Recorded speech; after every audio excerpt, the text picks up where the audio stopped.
একজন নারী নামাজ আদায় করছিলেন। হঠাৎ তার নামাজের মধ্যেই ইন্তেকাল হয়ে যায়।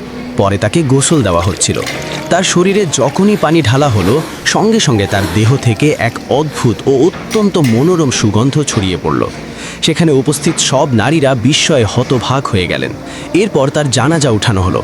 জানাজা যখন মহল্লা দিয়ে অতিক্রম করছিল, তখন মানুষ থেমে থেমে কথা বলতে লাগলো। সবাই বলতে লাগলো, মহিলাটির দেহ থেকে এত পবিত্র ও সুগন্ধি ঘ্রাণই বের হচ্ছে। যখন তাকে দাফন করা হলো, তখন ফেরেশতারা এসে হাজির হলেন। তার নাম ডাকা হলো, আমলনামা খোলা হলো। ফেরেশতারা জিজ্ঞেস করলেন, তোমার রব কে? তিনি মুচকি হেসে বললেন, আল্লাহ। এরপর জিজ্ঞেস করা হলো, তোমার নবী কে? তিনি উত্তর দিলেন, মুহাম্মদ সাল্লাল্লাহু আলাইহি ওয়াসাল্লাম। তৃতীয় প্রশ্ন করা হলো, তোমার দ্বীন কি? তিনি বললেন, ইসলাম। ফেরেশতারা হাসলেন এবং বললেন, মুবারক হোক, আল্লাহ তোমাকে জান্নাতের সুসংবাদ দিয়েছেন। হুকুম দেওয়া হলো, জান্নাতের বিছানা বিছিয়ে দাও। কবর নূরে ভরে গেল।